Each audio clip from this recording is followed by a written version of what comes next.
ദൈവനാമം മഹത്വപ്പെടുമാറാകട്ടെ. നമുക്ക് ഒരിക്കൽ കൂടി ഹബക്കുക്കിൻ്റെ പുസ്തകം ഒരുമിച്ച് പഠിക്കുവാനൊരു അവസരം ദൈവം നൽകി. നമുക്ക് ഇന്നത്തെ ചിന്തയ്ക്കായിട്ട് ഹബക്കുക്കിൻ്റെ പുസ്തകം 1-ാമത്തെ അധ്യായം അതിൻ്റെ 12-ാം വാക്യം മുതൽ 2-ാമത്തെ അധ്യായം അതിൻ്റെ 1-ാമത്തെ വാക്യം വരെ ശ്രദ്ധിക്കാം. We will look at Habakkuk chapter 1 verse 12 to 2 verse 1.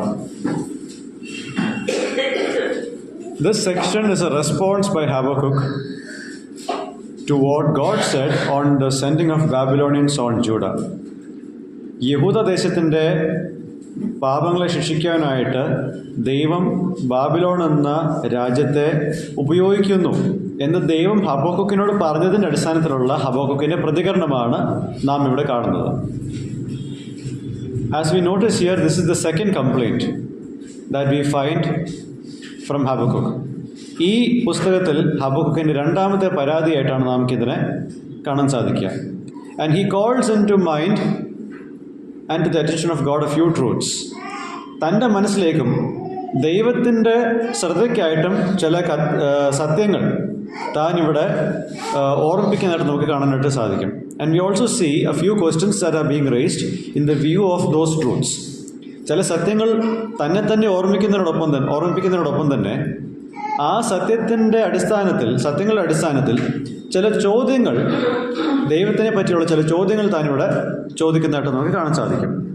And this second complaint begins with a much personal intimacy than how it began in verse 2 of chapter 1. 1-ാമത്തെ അധ്യായത്തിൻ്റെ 2-ാമത്തെ വാക്യം നമ്മൾ വായിച്ചിട്ട് പിന്നീട് 12-ാമത്തെ വാക്യം വായിക്കുമ്പോൾ ഹബക്കുക്ക് ദൈവത്തോട് കൂടുതൽ അടുത്തുകൊണ്ടിരിക്കുകയാണ്. If you just check in verse 2, how long, Lord, must I call for help? യഹോവ എന്നുള്ള വാക്ക് മാത്രമേ അവിടെ പറയുന്നുള്ളൂ. പക്ഷേ 12-ാം വാക്യത്തിലോ my God, my holy one, എൻ്റെ ദൈവമേ, എൻ്റെ വിശുദ്ധനായവനെ. You see that intimacy growing there. ആ ഒരു അടുപ്പം കൂടുതൽ വർദ്ധിച്ചു വരുന്നതായിട്ട് നമുക്ക് കാണാൻ സാധിക്കുന്നു. At the beginning Habakkuk pleads with God on the misdeeds of Israel. ഇസ്രായേലിൻ്റെ പാപങ്ങളെ സംബന്ധിച്ചായിരുന്നു ഹബക്കുക്കിൻ്റെ യാചന. But once he knows that God has raised up the Babylonians to execute judgment on Judah, it doesn't make sense of what is happening. He doesn't make sense of what is happening. ദൈവം Babylonian സാമ്രാജ്യത്തെ ഇതിനായിട്ട് തിരഞ്ഞെടുത്തു എന്ന് ഹബക്കുക്ക് അറിയുമ്പോൾ ഇതിൻ്റെ യുക്തി എനിക്ക് മനസ്സിലാവുന്നില്ല. That is why he addresses the prefix my when he addresses God. അതുകൊണ്ടാണ് എൻ്റെ ദൈവമെന്ന് പറഞ്ഞ് ഈ സംഭാഷണം തുടങ്ങുന്നത്. Habakkuk calls into mind the eternity that only God possesses. Lord, are you not from everlasting? അതൊന്ന് വായിക്കാം. 12-ാമത്തെ വാക്യം മലയാളത്തിൽ നിന്ന് വായിക്കാവോ? എന്റെ ദൈവമായ യഹോവേ, നീ പുരാതനനായ പരിശുദ്ധനല്ലയോ? ഞങ്ങൾ മരിക്കുകയില്ല. യഹോവേ, നീ അവനെ ന്യായവിധിക്കായി നിയമിച്ചിരിക്കുന്നു. ഓക്കെ, പുരാതനനായ ദൈവത്തിൻ്റെ കാര്യമാണ് ഇവിടെ ഹബക്കുക്ക് പറയുന്നത്.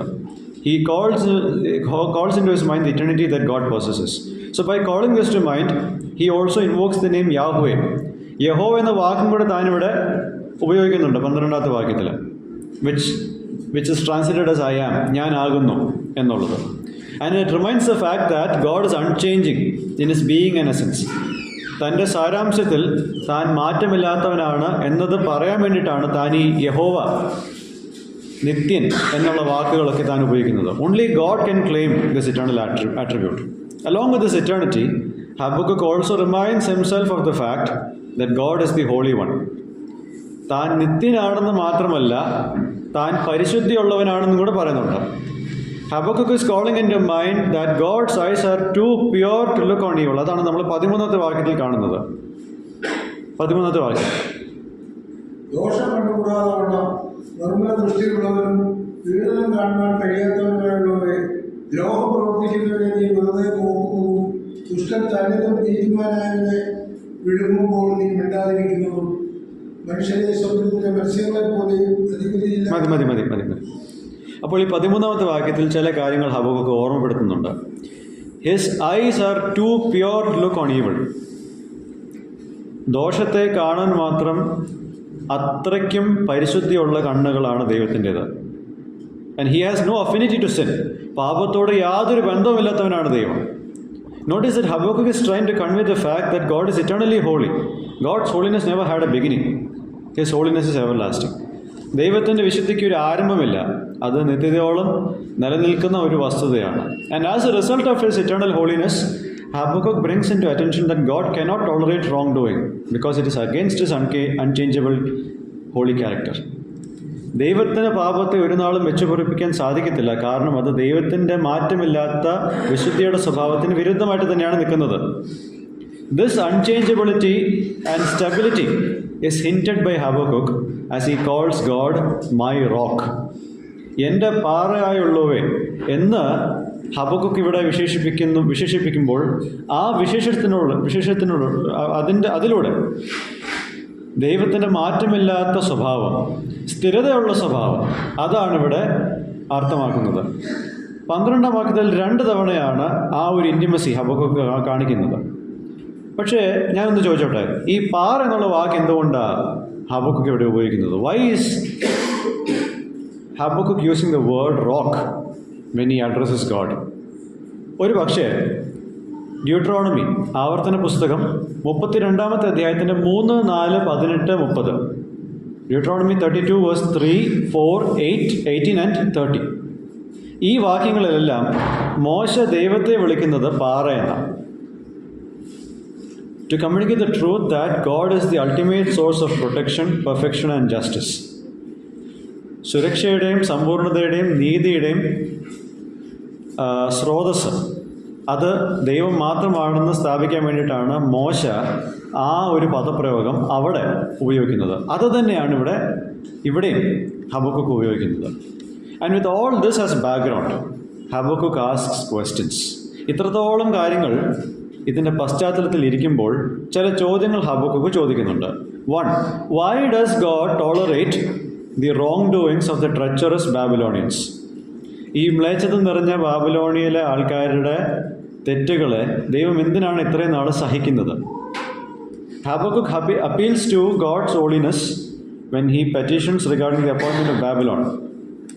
ബാബിലോണെ ഇതിനെ നിയോഗിച്ചു എന്നതുകൊണ്ടാണ് ദൈവത്തിൻ്റെ പരിശുദ്ധിക്കെതിരെ അല്ലെങ്കിൽ പരിശുദ്ധിയെ ഉന്നയിച്ചുകൊണ്ട് ഈ ചോദ്യം താൻ ചോദിക്കുന്നത്.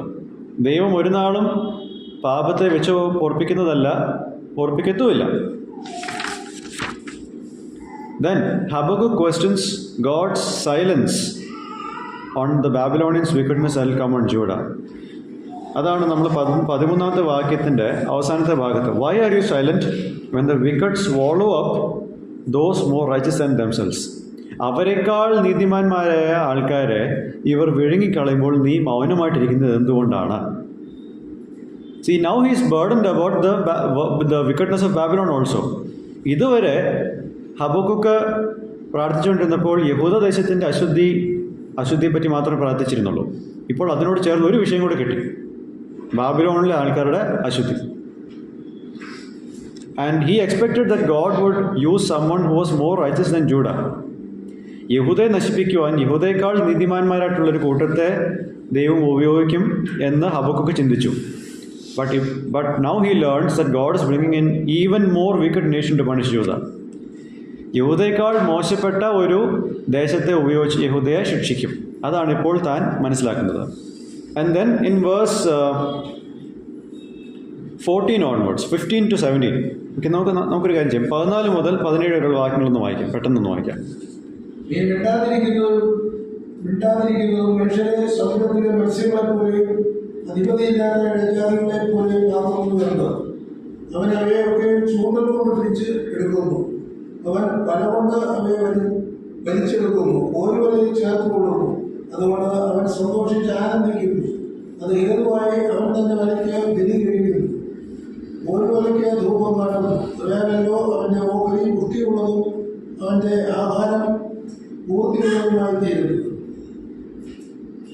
17-ാമത്തെ വാക്യം കൂടെ. അത് നിമിത്തം അവൻ തന്നെ നില ഉടലിൽ ജാതികളെ ആദരിക്കാതെ നിത്യം കൊല്ലുവാൻ പോകും. Okay. Now Habakkuk questions on the duration of Babylon emptying the net. ഈ വല ഇനി എത്ര കാലം ബാബിലോൺ സാമ്രാജ്യം ഇങ്ങനെ ശൂന്യമാക്കി ഇരുന്നുകൊണ്ട് പോകും എന്നുള്ളതിൻ്റെ ഒരു ചോദ്യമാണ് ഇവിടെ ഹബക്കുക്ക് ചോദിക്കുന്നത്. Forgive my Malayalam, I'm trying to struggle a lot with this. ഈ രണ്ടാമത്തെ പരാതിയിൽ ഹബക്കുക്ക് പല മീൻപിടുത്തക്കാരുടെ ഒരു കുറേ വാക്കുകൾ ഉപയോഗിക്കുന്നു. ഫിഷിംഗ് മെറ്റഫേഴ്സ് 15 മുതൽ 17 വരെയുള്ള വാക്യങ്ങളിൽ മീൻപിടുത്തവുമായിട്ട് ബന്ധപ്പെട്ട, മത്സ്യബന്ധനവുമായിട്ട് ബന്ധപ്പെട്ട കുറേ വാക്കുകൾ ഇവിടെ ഹബക്കുക്ക് ഉപയോഗിക്കുന്നതായിട്ട് നമുക്ക് കാണാൻ സാധിക്കും. The people of Judah have been compared to sea creatures that have no ruler and are like the fish of the sea. ഒരു രാജാവില്ലാത്ത സമുദ്രജീവികളോട് ഓർമ്മിച്ചാണ് യഹൂദദേശത്തെപ്പറ്റി സംസാരിച്ചുകൊണ്ടിരിക്കുന്നത്. The wicked foe, Babylon, is being compared to the fishermen, and they pull the fish, that is Judah, up with hooks. ശത്രുവായ Babylon അവരോട് ഓർമ്മിച്ചിരിക്കുന്നത് മീൻ പിടിക്കുന്ന ആൾക്കാരോട് ചേർന്നാണ്. അവർ ഈ ഇരയായ യഹൂദയെ കൊളുത്ത് വെച്ച് എടുത്തു മാറ്റുന്നതായിട്ട് നമുക്ക് കാണാൻ സാധിക്കുന്നുണ്ട്. And more fishing languages used in the mention of the net and dragnet. ഈ വല എന്നുള്ള വാക്കും നമുക്കിവിടെ മത്സ്യബന്ധനത്തിനോട് ചേർന്ന് കാണാൻ സാധിക്കും. Habakkuk also mentions the devotion that the Babylonians have towards their war tactics that they use in annexing nations. മറ്റ് രാജ്യങ്ങളെ കൈവശമാക്കുവാൻ വേണ്ടിയിട്ട് അവർ ഉപയോഗിക്കുന്ന യുദ്ധമുറകൾ, ആ യുദ്ധമുറകൾക്ക് അവർ എത്രത്തോളം ഭക്തിയോട് കൂടിയിട്ടാണ് അതിനെ സമീപിക്കുന്നത്. How much of devotion they have towards that. അവർ അവരുടെ വലയ്ക്കായിട്ട് ബലി അർപ്പിക്കുന്നു, അതിന് ഇൻസെൻസ്, ധൂപകലശം ചെയ്യുന്നു. This is the reference to the level of devotion that the Babylonians gave to their war tactics. അവരുടെ യുദ്ധമുറകൾക്ക് അവർ കൊടുത്തിരുന്ന അത്യന്തം കമ്മിറ്റ്മെൻറ്റ്, അവരുടെ ഒരു ഭക്തി, അതാണ് ഇവിടെ നമ്മൾ കാണുന്നത്. Such devotion is only reserved for God. ഇത്തരം ഭക്തി സാധാരണ ദൈവത്തിന് മാത്രമേ ആൾക്കാർ കൊടുക്കാറുള്ളൂ. പക്ഷേ ഇവരുടെ ഒരു യുദ്ധമുറയ്ക്കാണ് അത് കൊടുക്കുന്നത്. അതെന്തുകൊണ്ടാണ് ഈ യുദ്ധമുറയ്ക്ക് ഇത്രയും ഭക്തിയോട്, അവരുടെ വലയ്ക്ക് ഇത്രയും ഭക്തിയോട് അവരിതിനെ സമീപിക്കുന്നത്? These war tactics provide luxury. അവർക്ക് സമൃദ്ധി നൽകുന്നത് എന്താണോ അതിനെ അവർ ആരാധിക്കുന്നു. These war tactics give them the luxury that they need from other nations. These war tactics gave Babylon what they indulged in and cherished. They worshipped and adored their own might and power. അവരുടെ തന്നെ ശക്തിയെയും ബലത്തെയും അവർ ആരാധിച്ച് മഹിമപ്പെടുത്തുക. Having seen all what Babylon is doing to the nations around their geography, using their military power, Habakkuk questions on how long is Babylon to keep doing merciless attacks on others. Babylon തനിക്ക് ചുറ്റുമുള്ള ദേശങ്ങളെ എപ്രകാരമാണ് നശിപ്പിക്കുന്നതെന്നുള്ളത് ഹബക്കുക്ക് നേരിൽ കാണുകയാണ്. അതുകൊണ്ട് ഹബക്കുക്ക് ചോദിക്കുന്നത്, ഈ Babylon എന്ന ഈ സാമ്രാജ്യം ഇത്തരം ക്രൂരതകൾ ഇനിയും കാണിച്ചുകൊണ്ടിരിക്കുമ്പോൾ എത്ര നാൾ അതിങ്ങനെ തുടർന്നു പോകും? Why is God allowing a godless, idolatrous nation as Babylon to be in such a dominating position? ദൈവമില്ലാത്ത വിഗ്രഹാരാധികളായിട്ടുള്ള ഒരു സമൂഹമായ ബാബിലോണ് എന്തിനാണ് ഇത്രയും ആധിപത്യം ദൈവം കൊടുക്കുന്നത്? Now that's a question that Habakkuk naturally asks. നമ്മളും പലപ്പോഴും നമ്മൾക്ക് ചുറ്റും കാണുന്ന ചില ആൾക്കാർ അല്ലെങ്കിൽ ചില പ്രസ്ഥാനങ്ങൾ, അവരുടെ ക്രൂരതകൾ കാണുമ്പോൾ അവർ നാൾക്ക് നാൾ ശക്തിയിൽ വർദ്ധിച്ചുകൊണ്ടിരിക്കുമ്പോഴും നമ്മൾക്കുള്ളൊരു ചോദ്യമാണത്. It's a question that we also ask in our minds. Why is God allowing such godless institutions to keep going up and up in power? And after asking 3 questions in light of the truths he knows about God, Habakkuk decides to stay watch in eager anticipation to what God has to answer to all of these questions. ഇത്രയും ചോദ്യങ്ങൾ ചോദിച്ചതിന് ശേഷം ഹബക്കുക്ക് ഒരു തീരുമാനമെടുത്തു. അത് നമുക്ക് 2-ാം അധ്യായത്തിൻ്റെ 1-ാമത്തെ വാക്യത്തിൽ കാണാൻ സാധിക്കും. വായിച്ചോ. ഞാൻ പുത്രത്തിൽ നിന്ന് കാവൽ കാത്തുകൊണ്ട് അവൻ എന്നോട് എന്തെങ്കിലും ചെയ്യും എന്നും എന്റെ ആൾക്കാരെ സംബന്ധിച്ച് ഞാൻ എന്തുത്തരം പറയേണ്ടതെന്ന് കാണേണ്ടതിന് ദൃഷ്ടി വയ്ക്കും. ഓക്കെ, വളരെ ആകാംക്ഷയോടെ ഈ ചോദ്യങ്ങൾക്കൊരു ഉത്തരം വേണം. അത് ഞാൻ ആകാംക്ഷയോടെ കാത്തിരിക്കും. ദൈവം എന്ത് ഉത്തരമാണ് എനിക്ക് നൽകാൻ പോകുന്നതെന്നുള്ളത് ഞാൻ കാത്തിരുന്ന് അത് കേട്ടിട്ട് ഞാൻ ഇനി ഇവിടുന്ന് അനങ്ങുന്നുള്ളൂ. ഇതാണ് ഹബക്കുക്കിൻ്റെ തീരുമാനം. He didn't want to do anything other than wait patiently for what God would answer. He was obsessed with this topic. തൻ്റെ ചിന്തയെ ഇത് ഇത്രത്തോളം ഭരിച്ചുകൊണ്ടിരിക്കുകയാണ്. ഇതിനൊരു ഉത്തരം നൽകാതെ ഹബക്കുക്ക് ഇവിടുന്ന് പോകത്തില്ല. അതുകൊണ്ട് ആ ഉത്തരം ഇനി എത്ര നാൾ കഴിഞ്ഞു വന്നാലും ഹബക്കുക്ക് അതിന് ക്ഷമയോടെ കാത്തിരിക്കും. I will wait patiently. So what does he do? He positions himself at the watchtower and at the rampart so that he may view the coming judgment administered by the Babylonians. ബാബിലോണിലെ ആൾക്കാർ യഹൂദ ദേശത്തിൽ കൊടുക്കുന്ന ശിക്ഷാവിധിയെ നോക്കാൻ വേണ്ടി, അല്ലെങ്കിൽ അതിനെ കാണാൻ വേണ്ടിയിട്ട് ഹബക്കുക്ക് ഒരു സ്ഥലത്ത് ഇരിക്കാൻ പോവുകയാണ്. ആ ഒരു ശിക്ഷാവിധി വരുന്നത് കാത്തിരിക്കുമ്പോൾ അതിലൊരു ആകുലത തനിക്കുണ്ട്. What next? ഇനി അടുത്തതെന്ത്? ഇവരുടെ ശിക്ഷാവിധിയെപ്പറ്റി ദൈവം പറഞ്ഞു, യഹൂദദേശത്തിൻ്റെ. പക്ഷേ ഹബക്കുക്കിൻ്റെ ഒരു ചോദ്യം, ഈ ബാബിലോണിലെ ആൾക്കാർക്ക് എന്ത് സംഭവിക്കും? അത് 2-ാമത്തെ അധ്യായത്തിൻ്റെ 2 മുതൽ 20 വരെയുള്ള വാക്യങ്ങൾ ദൈവം അത് വെളിപ്പെടുത്തി കൊടുക്കുന്നുണ്ട്. പക്ഷെ അത് നമുക്ക് പിന്നീട് ചിന്തിക്കാം. പക്ഷെ നമുക്ക് 1:12 മുതൽ 2:1 വരെയുള്ള ഭാഗങ്ങളിൽ നിന്നും ഞാൻ 4 കാര്യങ്ങൾ പറഞ്ഞ് നമുക്ക് ഇന്നത്തെ സെഷൻ അവസാനിപ്പിക്കാം. ഒന്നാമതായിട്ട്, Habakkuk learns that God doesn't always answer our prayers in the direction that we want it to be addressed. Habakkuk ഇതിനോടകം പഠിച്ചൊരു കാര്യമുണ്ട്. ദൈവം നമ്മളുടെ പ്രാർത്ഥനകൾക്ക് ഉത്തരം നൽകുമ്പോൾ നമ്മൾക്കൊരു ഇഷ്ടമുണ്ട്. ആ ഉത്തരം ഇന്നതായിരിക്കണമെന്നൊരു ഇഷ്ടമുണ്ട്. ആ ഒരു ദിശയിലല്ല പലപ്പോഴും ദൈവം അതിനുള്ള ഉത്തരം നൽകുന്നത്. ഇന്ന രീതിയിൽ തന്നെ കാര്യങ്ങൾ പോകണമെന്ന് നമ്മൾ ചിന്തിക്കുമ്പോൾ അതായിരിക്കത്തില്ല ദൈവത്തിൻ്റെ ഉത്തരം. And when that happens, we may not make sense of why God chooses to deal with the sins of His people in very harsh ways. പ്രത്യേകിച്ച് നമ്മളുടെ സമൂഹത്തിൽ ഭാരത്തോടെ ചിന്തിക്കുന്ന പല കാര്യങ്ങളും അത് നമ്മൾ ദൈവസന്നിധിയിൽ പ്രാർത്ഥനയിൽ വെക്കാറുണ്ട്. We often put so much of our burdens of the sins of our people before God in prayer. അങ്ങനെയുള്ള പ്രാർത്ഥന വിഷയങ്ങൾക്ക് ദൈവം ഒരു മറുപടി നൽകുമ്പോൾ അത് നമ്മൾ ചിന്തിച്ച വഴിയിലായിരിക്കത്തില്ല. Okay, when such prayers are answered, it may not be in the ways that we thought. ഇങ്ങനെയായിരിക്കും ദൈവം ശിക്ഷിക്കുക, അല്ലെങ്കിൽ ഇങ്ങനെയായിരിക്കും ദൈവം അതിനെ ഡീൽ ചെയ്യുക എന്ന് ചിന്തിച്ചപ്പോൾ വേറൊരു വഴി കൂടെ, നമ്മൾ ചിന്തിക്കാത്തൊരു വഴികളിൽ കൂടെ ആയിരിക്കും ദൈവം അത് ചെയ്തിട്ടുണ്ടാവുക. And those ways that God did might be harsh. ആ പ്രാർത്ഥനകൾക്കുള്ള ഉത്തരം ദൈവം നൽകുമ്പോൾ നമ്മൾ ചിന്തിക്കുന്നതിനും അപ്പുറമായിട്ട് കൂടുതൽ കഠിനമായ ശിക്ഷ കൊടുത്തിട്ടാണ് ദൈവം അതിനെ ഡീല് ചെയ്യുന്നത്. So when we are obscure about the purposes of God's mind and actions, what should we do? നമ്മൾ പ്രാർത്ഥിച്ചത് ഒരു കാര്യം, ആ പ്രാർത്ഥനയ്ക്ക് ഉത്തരം ഇന്നതാണെന്ന് നമ്മൾ ചിന്തിച്ചത് ഒരു ഭാഗം. മറുവശത്ത് നമ്മൾ ചിന്തിക്കാത്ത തലത്തിൽ ദൈവം അതിന് ഉത്തരം നൽകുന്നു. അപ്പോൾ ചുരുക്കി പറഞ്ഞാൽ ദൈവത്തിൻ്റെ മനസ്സിനെ പറ്റിയും ക്രിയകളെ പറ്റിയും നമുക്കൊരു വ്യക്തത നമുക്ക് ഇല്ലാതെ വരുമ്പോൾ നമ്മൾ എന്ത് ചെയ്യണം? What should we do when we are obscure? We don't know about God's mind and purposes and actions.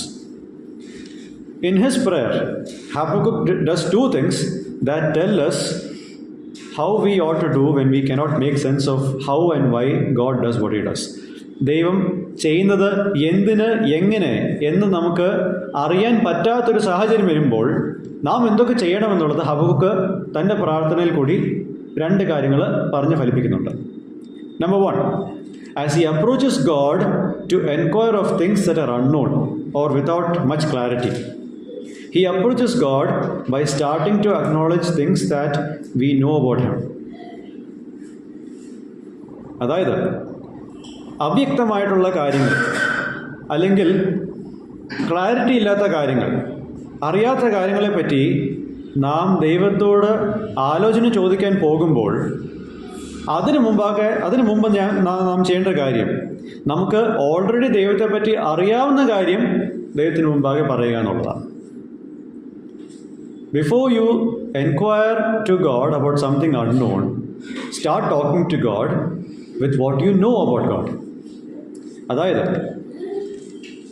പല കാര്യങ്ങളെപ്പറ്റി നിങ്ങളിപ്പോൾ പ്രാർത്ഥിക്കുന്നുണ്ടാവും. പ്രത്യേകിച്ച് നമ്മളുടെ ഇടയിലുള്ള പല വിഷയങ്ങളെപ്പറ്റി നിങ്ങൾ പ്രാർത്ഥിക്കുന്നുണ്ടാവും.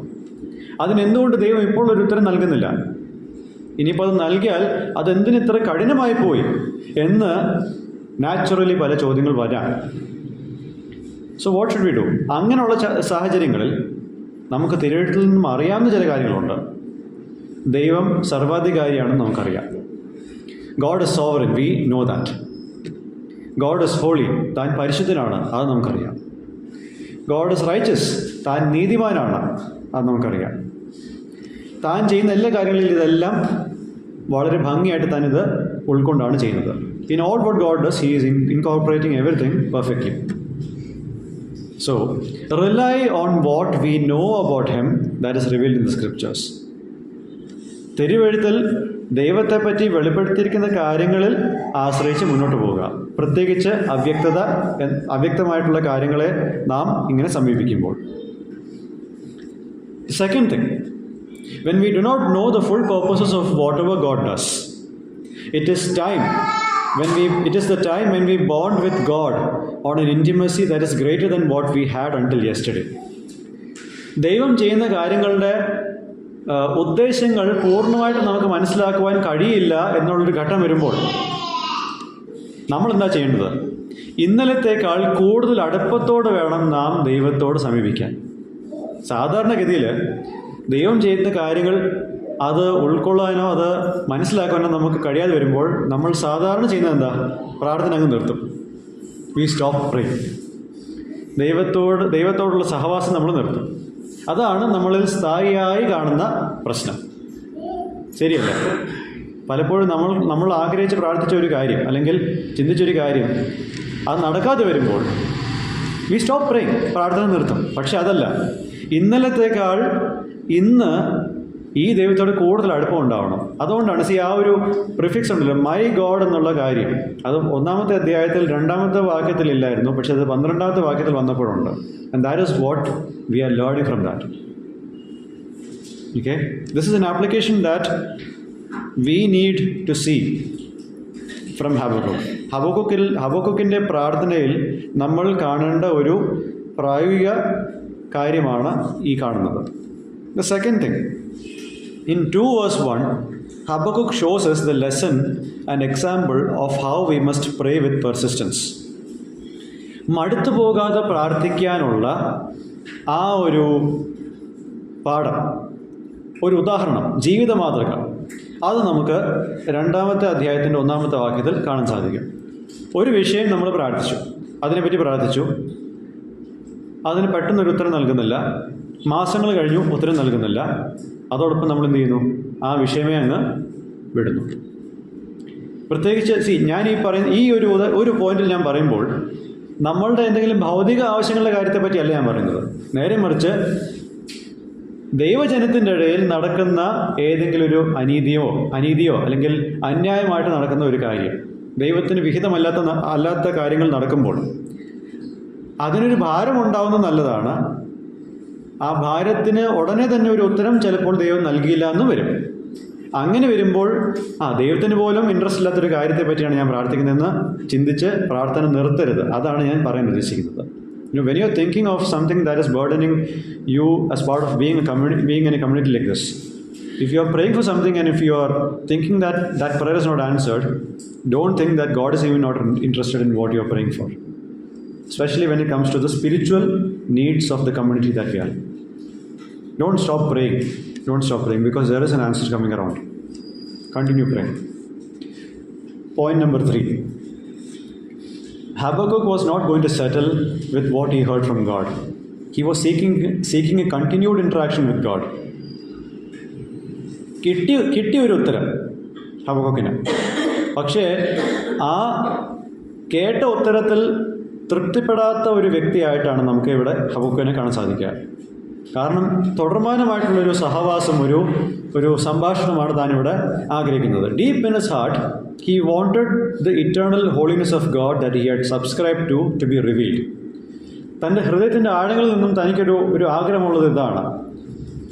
നേരത്തെ താൻ പരാമർശിച്ച ദൈവത്തിൻ്റെ വിശുദ്ധി എന്നുള്ള ആ ഒരു സ്വഭാവം അത് പ്രകടമാകണം എന്നതാണ് ഹബക്കുക്കിൻ്റെ ആഗ്രഹം. ശരിയാണ്, ദൈവത്തിൻ്റെ വിശുദ്ധി യഹൂദയോടുള്ള ബന്ധത്തിൽ പ്രകടമായി. പക്ഷെ മറുവശത്ത് ബാബിലോൺ എന്ന ആ സത്യമുണ്ട്. അതെപ്പോൾ പ്രകടമാകും? യഹൂദയുടെ കാര്യമായിരുന്നല്ലോ, അത് മതി. ബാബിലോൺ ഇപ്പോൾ എന്ത് ചെയ്താലും എനിക്ക് വിഷയമല്ല. അതല്ല, യഹൂദയുടെ കാര്യത്തിന് ഉത്തരം കിട്ടി, ഇനി ബാബിലോണിൻ്റെ കാര്യത്തിന് ഉത്തരം കിട്ടണം. So he doesn't want a half answer to a full problem. ഒരു പൂർണ്ണ പ്രശ്നത്തിന് പകുതി പരിഹാരം താൻ ആഗ്രഹിക്കുന്നില്ല. Okay, that's what God revealed in chapter 2.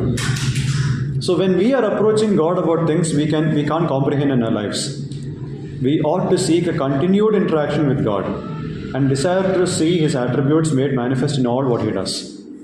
നാം അവ്യക്തമായിട്ടുള്ള, ഉൾക്കൊള്ളുവാൻ, ഗ്രഹിക്കാൻ പറ്റാത്ത പല കാര്യങ്ങൾ വെച്ച് ദൈവത്തെ സമീപിക്കുമ്പോൾ നമ്മളെന്താണ് ചെയ്യേണ്ടത്? തുടർമാനമായിട്ടുള്ള ഒരു സഹവാസം ദൈവത്തോട് കൂടിയിട്ട് വേണം. വല്ലപ്പോഴും ദൈവത്തോട് സംസാരിക്കാനല്ല, എല്ലായ്പ്പോഴും ദൈവത്തോട് സംസാരിക്കാനാണ് ദൈവം നമ്മളിൽ നിന്ന് ആഗ്രഹിക്കുന്നത്. And we ought to desire to see His attributes made manifest in all what He does. ദൈവം ചെയ്യുന്ന എല്ലാ കാര്യത്തിലും ദൈവത്തിൻ്റെ സ്വഭാവം പൂർണ്ണമായിട്ടും പ്രകടമാകുവാനാണ് താൻ ഇവിടെ ആഗ്രഹിക്കുന്നത്. And the fourth thing, God-hating idolaters adore what they worship because of what it gives in return. ദൈവത്തെ വെറുക്കുന്ന വിഗ്രഹാരാധികൾ അവർ എന്തുകൊണ്ടാണ് അവർ ആരാധിക്കുന്ന ആ ഡെയിറ്റിയെ അവരാരാധിക്കുന്നത്? അതെന്താണ് അവർക്ക് നൽകുന്നത്? അതുകൊണ്ടാണ് അവർ അതിനെ ആരാധിക്കുന്നത്. ഒരു ദൈവം പണം തരുന്ന ദൈവമാണെങ്കിൽ ആ ദൈവത്തിൽ നിന്നും പണം ലഭിക്കാനാണ് ആരാധന കൊടുക്കുന്നത്. അറിവാണ് വേറൊരു ദൈവത്തിൻ്റെ സ്പെഷ്യാലിറ്റി എങ്കിൽ ആ ദൈവത്തിൽ നിന്നും അറിവ് പകർന്ന് ലഭിക്കുവാനാണ് ചെയ്യുന്നത്.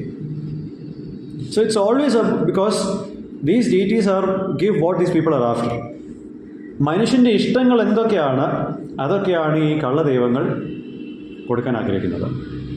But the true worshippers of the true and living God do so because of who He is and the relationship that God has graciously granted to us. യഥാർത്ഥ ഭക്തിയുള്ള ഒരു വ്യക്തി ജീവനുള്ള ദൈവത്തെ ആരാധിക്കുന്നത് ഭൗമികമായിട്ടുള്ള എന്തെങ്കിലും നേട്ടങ്ങൾ കൈവരിക്കാമെന്നുള്ള ആഗ്രഹത്തിലല്ല, മറിച്ച് ദൈവം ആരാണെന്ന് അറിഞ്ഞുകൊണ്ടാണ്. ദൈവം തന്ന രക്ഷണീയ ബന്ധം, കൃപയാൽ തന്ന രക്ഷണീയ ബന്ധം ആശ്രയിച്ചാണ് ഈ ഒരു റിലേഷൻഷിപ്പ് ഉള്ളത്. അല്ലാത്ത പക്ഷം ദൈവം കൊടുക്കുന്ന ആ കാര്യം അത് നിർത്തിയോ അതോടെ തീർന്നു ദൈവബന്ധം. പല ആൾക്കാർ ക്രിസ്തീയ കൂട്ടങ്ങളിൽ വരുന്നത് പണം സമൃദ്ധിയായിട്ട് ലഭിക്കാനാണ്. പക്ഷേ അത് ഇന്ന് തീരുന്നോ അവിടെ തീർന്നു അവരും ദൈവമായിട്ടുള്ള ബന്ധം. പക്ഷേ ദൈവത്തിന് നിത്യമായിട്ടുള്ള സ്വഭാവവിശേഷതകളെ കണ്ടുകൊണ്ട് ഇറങ്ങി പുറപ്പെട്ട ഒരാൾ, ആ വ്യക്തിയുടെ ജീവിതത്തിൽ ഭൗമികമായിട്ടുള്ള കുറവുകൾ വന്നാലും ഇല്ലെങ്കിലും അവൻ്റെ ദൈവസ്നേഹം കോൺസ്റ്റൻ്റ് ആയിരിക്കും. അതാണ് സത്യം. What sort of a worshipper are we? നാം ഏത് രീതിയിലുള്ള ആൾക്കാരാണ് ഈ കാര്യത്തിൽ, പ്രത്യേകിച്ച് ആരാധനയുടെ കാര്യത്തിൽ? നിങ്ങളിവിടെ വന്നിരിക്കുന്നത് നിങ്ങളുടെ എന്തെങ്കിലും ഭൗമികമായിട്ടുള്ള ആവശ്യങ്ങൾ നിവർത്തിച്ചത് കൊണ്ടാണോ, അതോ നിവർത്തിക്കുന്നതുകൊണ്ടാണോ, അതോ നിങ്ങളുടെ നിത്യമായിട്ടുള്ള ആവശ്യത്തെ നിവർത്തിച്ചത് കൊണ്ടാണോ? Are you here because God is seemingly giving you a temporal need of yours or fulfilling a temporal need of yours, or because He has fulfilled an eternal need of yours? Is material benefit or success the reason for our worship of God, or is the glorious being of God good enough to bring out worship in us?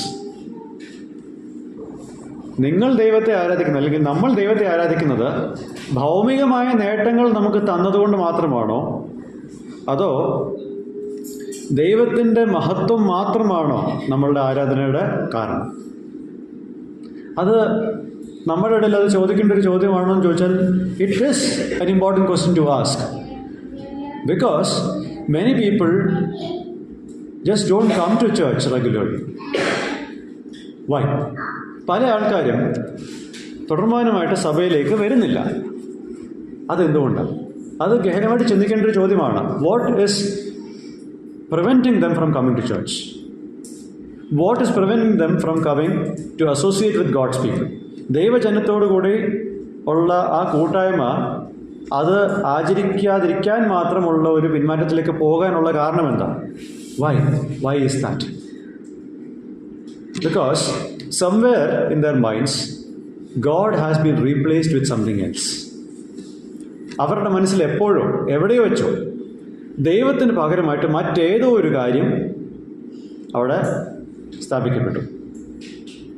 ആ കാര്യം കിട്ടാത്തത് കൊണ്ട്, ആ ഒരു കാര്യം അവർക്ക് അവരുടെ ആഗ്രഹപ്രകാരം കിട്ടാത്തത് കൊണ്ട് അവർ ദൈവഭാഗത്തേക്ക് തുടർമാനമായിട്ട് വരാതിരിക്കുന്നു. And so the cross has no value for their lives. കർത്താവ് ക്രൂശിൽ ചെയ്ത കാര്യത്തിന് അവരുടെ ജീവിതത്തിൽ യാതൊരു മൂല്യവുമില്ല. It's A truth. ഇതൊരു സത്യമാണ്. പലപ്പോഴും നമ്മുടെ ഇടയിൽ പറയാതെ പോകുന്ന ഒരു സത്യം. ഞാൻ പലപ്പോഴും കണ്ടിട്ടുണ്ട്, ഒരാൾ വിവാഹപ്രായമായിട്ടും ആലോചനകൾ വരാത്തതുകൊണ്ട് സഭയിൽ സ്ഥിരമായിട്ട് വരുന്നില്ല. ആലോചന വന്ന് ശരിയായപ്പോഴത്തേക്കും സഭയിൽ വരുന്നു. Why is that? അതെന്തുകൊണ്ടാണ് സംഭവിക്കുന്നത്? കാരണം താൽക്കാലികമായിട്ടുള്ള കാര്യങ്ങളെ നിത്യമായുള്ള കാര്യങ്ങളെക്കാൾ കൂടുതൽ മൂല്യം കൊടുത്ത് അവർ വാഗൊണ്ടത് പറയുന്നില്ലെങ്കിൽ പോലും അവരുടെ ജീവിതം കൊണ്ട് അതാണ് അവർ പ്രകടിപ്പിക്കുന്നത്. Isn't that true of most of us? നമ്മുടെ ഈ ചർച്ചിലുള്ള നമ്മളുടെ interaction with co-believers, just check see. ഒരു വർഷം ഇപ്പോൾ കടന്നുപോയി അല്ലെങ്കിൽ കടന്നു പോകുന്നു. How has your interaction with God and your fellow believers, how has it been over the last 1 year? Have you given weightage to eternal matters more than what you should be giving or what you are giving to earthly matters? ലോകപ്രകാരമുള്ള കാര്യങ്ങളെക്കാൾ കൂടുതൽ പ്രാധാന്യം നിത്യമായുള്ള കാര്യങ്ങൾക്ക് നിങ്ങൾ കൊടുത്താണോ ഈ ഒരു കൊല്ലം കഴിച്ചു കൂട്ടിയത്? ഈ കഴിഞ്ഞൊരു വർഷം നിങ്ങളുടെ സഭയോടുള്ള നിങ്ങളുടെ ബന്ധത്തിലുള്ള നിങ്ങളുടെ സഹകരണവും കൂട്ടായ്മയും എപ്രകാരമായിരുന്നു? നിങ്ങളുടെ ചർച്ചിലോട്ടുള്ള വരവ്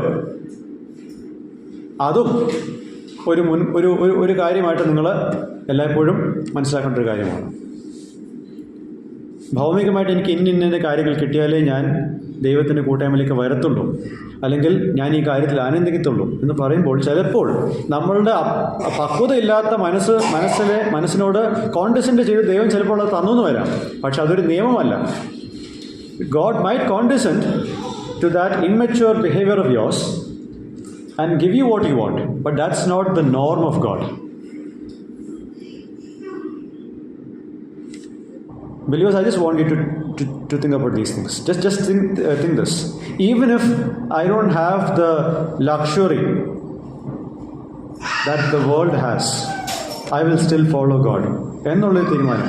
ഈ ലോകം ആനന്ദിക്കുന്ന സമൃദ്ധി അതെനിക്കില്ലെങ്കിലും ഞാൻ ദൈവത്തിൽ സന്തോഷത്തോടെ ഇരിക്കും എന്നുള്ളൊരു തീരുമാനം, അതാവണം ഒരു ക്രിസ്ത്യാനിയുടെ മനസ്സിൽ ഉണ്ടാവുന്നത്. See, that's what makes us different from a pagan person or an unbeliever. ഒരു അവിശ്വാസിയിൽ നിന്ന് നമ്മളെ വ്യത്യസ്തനാക്കുന്നത് അതാണ്.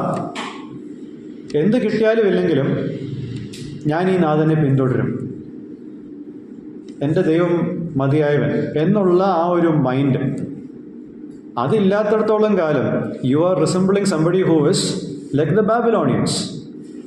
ആ ഒരു മെൻറ്റാലിറ്റി, ഒരു മനോഭാവം ഇല്ലാത്തടത്തോളം കാലം നിങ്ങളും ഈ ബാബിലോണിലെ ആൾക്കാരും തമ്മിലോ യാതൊരു വ്യത്യാസമില്ല.